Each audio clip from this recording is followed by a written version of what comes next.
Bonjour à tous, aujourd'hui je vous retrouve pour ce do it yourself, ce premier do it yourself de la chaîne, et on va voir ensemble comment réaliser un joli panneau en bois de décoration avec la technique du lettering. Alors au niveau du matériel, il vous faudra donc une planche de bois. Moi j'ai pris une 20 par 60 que j'ai trouvée chez Leroy Merlin, un laser pour faciliter les prises de mesure, une règle, 1 mètre si votre planche est grande, comme ici donc elle fait 60, un crayon gris, une gomme, et des feutres noirs. Alors préférez plutôt le Posca. Moi le Sharpie je m'en suis servi pour les traits fins. Et le brouillon de votre lettrage que vous voulez faire. On commence par donc mettre nos repères sur la planche. Donc j'utilise mon mètre et je vais venir placer donc le milieu de ma longueur, de la longueur de la planche.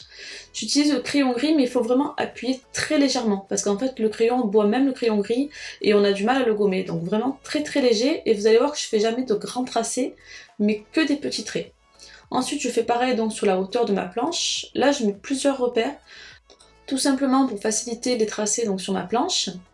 Donc là je termine voilà, de placer mes petits traits vraiment tout petits, au crayon vraiment léger, on n'appuie pas, sinon on n'arrivera pas à les gommer. Et je vais venir en fait ici donc tracer une sorte de petite croix.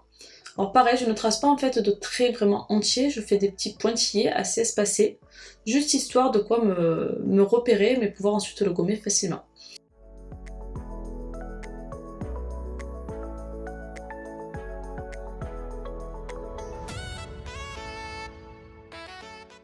Je trace en fait une croix au centre de ma planche pour en fait pouvoir centrer plus facilement mon lettrage ensuite.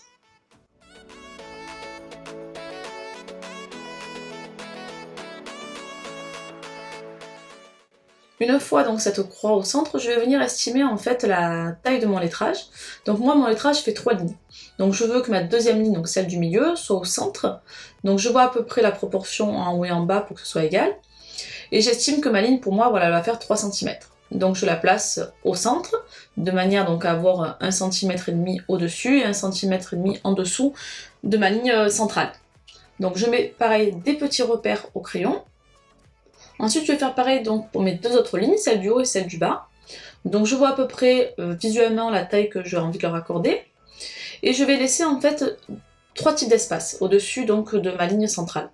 Un espace blanc, donc qui va être le vide, de manière à ce que la ligne du haut ne touche pas la ligne du bas. Un deuxième espace qui va être en fait la ligne consacrée aux boucles descendantes, par exemple le F, la boucle du bas, pour pas qu'elle vienne toucher donc le lettrage du milieu. Je laisse donc un espace vide, plus un espace qui lui est dédié en fait, qui est dédié donc aux boucles descendantes. Et ensuite je laisse donc l'espace pour les lettres, enfin le corps de la lettre. Alors là j'utilise un petit peu mon laser, on voit pas trop sur la vidéo. Ça me permet en fait d'avoir une projection bien alignée du trait que je vais vouloir tracer. Bon, c'est vrai que là ça se voit pas très bien, bon, avec la lumière du jour en fait la couleur ne ressort pas trop. Donc moi finalement je l'ai enlevé. Ah, coucou ma tête qui dépasse. Et je viens donc ici tracer comme tout à l'heure mes lignes de repère avec des petits pointillés assez espacés et au crayon très léger. Là je viens tout simplement vérifier en fait que mes prises de mesure pour l'instant soient correctes et égales sur toute la longueur. Des fois ça a tendance un petit peu à partir de côté, un peu en biais. Ensuite donc je vais venir tracer donc ma ligne cette fois-ci du corps de texte. Donc là, je prends mes mesures, donc à peu près, hein, vous estimez la taille de votre lettrage. Alors une petite astuce, si vous voulez quand même vérifier que votre lettrage au début soit bien placé, donc soit vous pouvez le faire sur un papier calque et venir en fait déposer la feuille sur votre planche pour voir un petit peu le rendu, soit vous pouvez aussi en fait au début quand la planche, alors ça dépend des planches, moi celle-là par exemple elle était envoyée dans un papier plastique, donc au début je pouvais très bien en fait faire mon brouillon sur le papier plastique et voir vraiment le rendu que j'allais obtenir quoi. Une fois donc la prise de repère réalisée donc au crayon, je vais réaliser en fait le mot de droite directement au feutre. Alors ça c'est vraiment un choix personnel, on peut se lancer si on se sent à l'aise ou faire d'abord un brouillon au crayon. Moi celui de droite ça me pose pas de problème de le faire en fait directement, tout simplement parce que j'ai pas de mots ensuite, donc je peux avoir de limite. Alors que vous allez voir que le mot de gauche, je vais en fait faire un brouillon avant, tout simplement parce que là par contre ça va être un peu plus compliqué, étant donné que si je le fais trop serré par rapport à mon trait central, je vais me retrouver complètement avec le mot tout esquiché en fait avant le trait.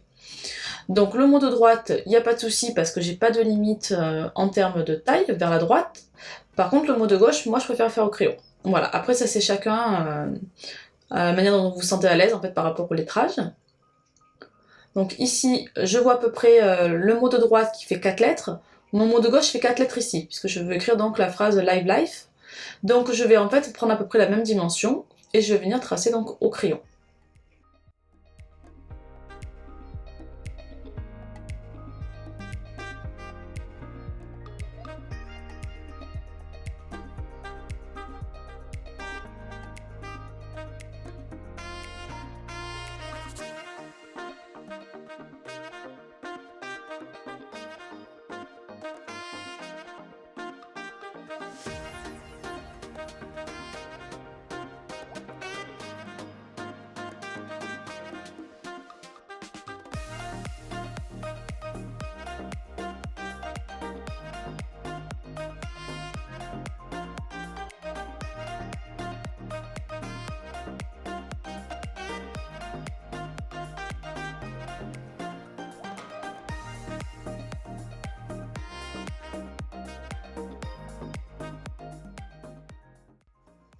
Voilà, une fois que mon lettrage donc au crayon me convient et que je trouve que c'est proportionnel donc par rapport à la deuxième partie de ma phrase, que c'est bien centré aussi, maintenant je me permets de prendre donc le Posca et de repasser sur mon lettrage.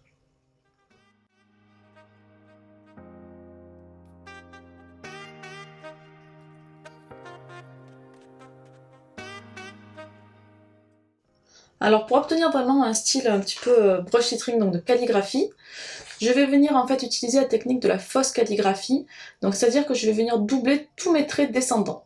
Donc là on voit que j'épaissis en fait en doublant le trait, et je vais venir le remplir en coloriant. Donc si vous ne connaissez pas la méthode de la fausse calligraphie, vous pouvez retrouver un article et un guide à télécharger gratuitement sur mon site, je vous mets tout ça dans la description.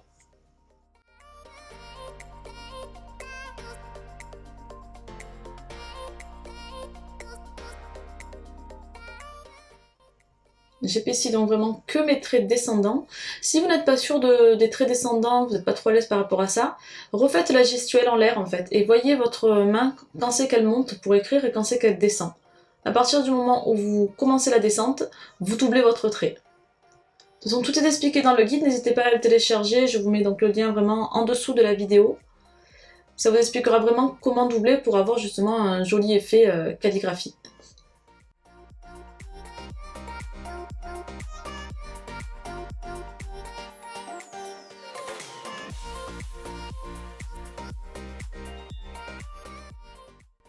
Alors quand j'ai terminé donc ma première ligne, je vais faire la même chose donc sur la ligne du bas, donc au niveau du report des proportions.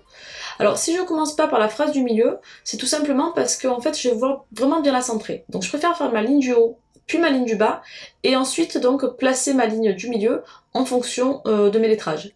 Si je commence par la ligne du milieu, je risque de peut-être un petit peu trop le faire sur le bas, ou à l'inverse trop le faire vers le haut, et de pas avoir donc une harmonie dans mon lettrage, pas d'équilibre au niveau des placements.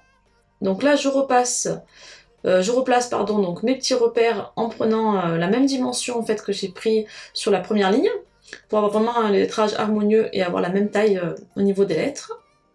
Et je replace mes petits repères comme tout à l'heure avec le crayon gris et très léger.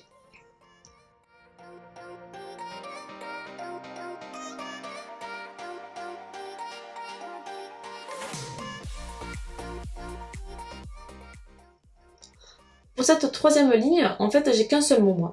Donc ce que je veux, c'est qu'il soit bien placé. Donc ce que je vais faire, c'est que je vais compter le nombre de lettres dans mon mot, et je vais venir prendre celle du centre. Donc ici, pour le mot Bloom, c'est le O. Donc je place ma lettre au centre, et en fonction, je vais placer les autres.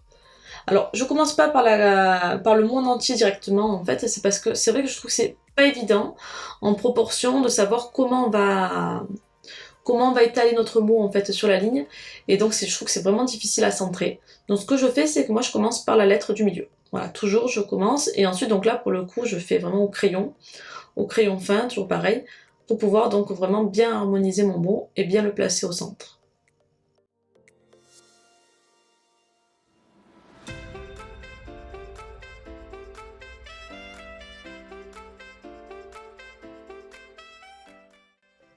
Une fois que je suis satisfaite de mon lettrage, qui était bien centré, je vais pouvoir maintenant repasser donc le crayon avec le Posca.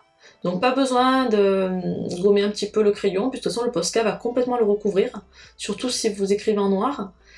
Alors j'ai pas pris le Sharpie que je vous ai montré en début de vidéo, parce que je l'ai utilisé finalement que pour l'intérieur des fleurs que je vous montrerai en déco à la fin. Ici je vous montre surtout le tuto du lettrage, chacun ensuite fait la petite déco s'il le souhaite à côté. Voilà, moi j'ai utilisé que pour ça parce que finalement le Sharpie je trouve qu'il était trop absorbé par le bois et l'encre se diffusait, faisait un côté un petit peu baveux. Alors le Posca je trouve que par contre ne le fait pas du tout. Donc voilà, je vous conseille vivement d'utiliser des Posca pour le lettrage et je vous mets donc la description en dessous de la vidéo pour la taille.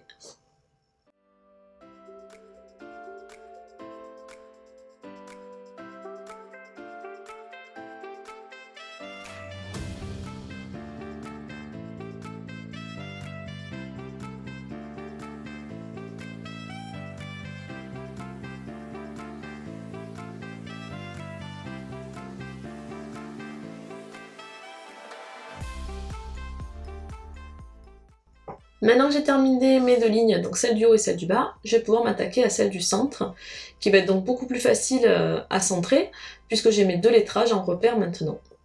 Donc je fais comme tout à l'heure, je reprends mes mesures pour faire mon corps de texte. Donc ici, je vais utiliser cette fois-ci un alphabet donc avec sérif, en majuscule avec sérif, donc je ne vais plus utiliser la méthode de la calligraphie. Donc j'utilise tout simplement ma ligne pour tracer mon corps. Et là, je compte en fait mes lettres pour pouvoir encore une fois bien centrer. Donc ici, comme j'ai un espace entre mes deux mots, puisque je vais écrire in full, je compte en fait donc le nombre de lettres plus l'espace et je place donc le centre par rapport à mon cadre. Donc ici, c'est le F. Donc le F, je le place directement sur mon centre et je vais venir encore une fois écrire d'abord le mot à droite et ensuite à gauche.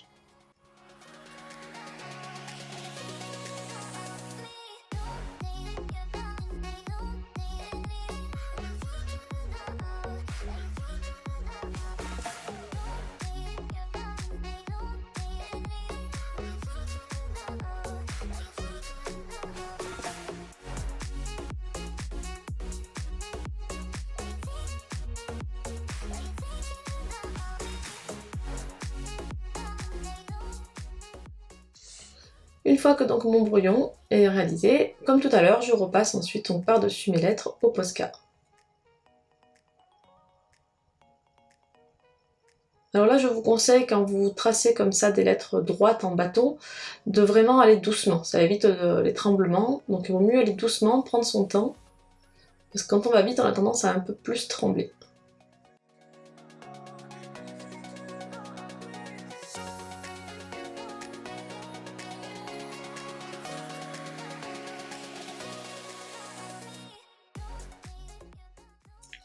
Et voilà, donc une fois terminé, vous pouvez le laisser comme ça, ou alors choisir de faire quelques décorations sur le côté. Moi j'ai fait deux petits bouquets pour aller voilà, dans mon entrée faire une décoration de printemps. J'espère que la vidéo vous a plu, n'oubliez pas de vous abonner à la chaîne pour être informé des nouvelles vidéos, donc tous les vendredis. À bientôt!